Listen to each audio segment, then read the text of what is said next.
What's going on, gardeners? On today's 2-minute garden tip, I'm going to show you the new way I'm running drip irrigation to my raised garden beds, and this is a game changer. This video assumes you already have your drip irrigation distribution lines run. If you haven't done this, I'll link to a playlist both above and down in the video description that shows you how to install all those types of drip irrigation. For all of the parts that I'm featuring in this video, I will place direct links to them down in the video description for your convenience. If you're looking to build an entire drip irrigation system, including the distribution tubing from the ground up, I recommend you go to Drip Depot as your manufacturer. That is who I use. I have an affiliate store with them. I will place a link to my Drip Depot store down in the video description for your convenience as well. The way I used to install drip irrigation in my raised garden beds is to take 1/4-inch drip line and snake it in between the rows after I had already planted out my raised garden beds, but this was a big time waster because I would have to reset these drip lines every time I turned over the bed and planted something new. But the way I'm doing it now is to install drip line semi-permanently in my raised garden bed so it can stay put for years and I won't have to adjust it in between different plantings. All of my raised garden beds are 4 feet wide. I'm going to install 6 parallel rows of drip line throughout all of my raised garden beds. They will all connect to the 1/2-inch distribution tubing I have installed in the width corner of all of my raised garden beds. To begin the process, I marked the entire perimeter of my raised garden bed in 1-foot increments with dashed hash marks every 6 inches on the width side of my raised garden beds. That's because I'm going to install 6 rows of these fence staples along the width of my raised garden bed. I'm going to tap them in halfway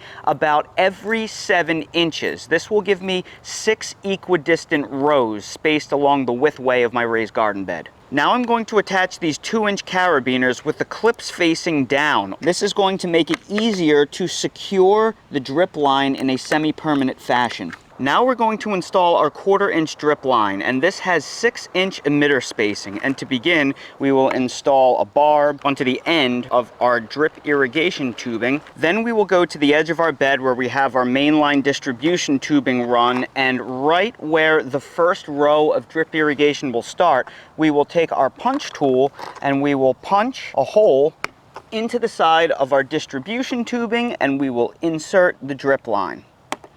Then we will take the distribution tubing and we will weave it in and out of the different carabiners until we create 6 parallel rows of drip line evenly across the bed. And watch this, because we brilliantly use these carabiners, we can simply open them up, install the drip line, then loop it around, then open up the next carabiner, just clip it right down and then pull it straight. So that way we don't have to feed it through each of the loops. We can just clip it in. So now our drip line rows have been run, but I need to straighten them out. So I'm going to use these PVC coated rust resistant lawn staples in order to hold them down. So I'm simply going to go around and create parallel rows in order to get everything nice and straight. So now the last thing we want to do is tie our drip irrigation into the other side of the distribution line. So we'll punch one more hole, cut the end of our drip line, we will install a barb, then we will insert the barb into the drip tubing,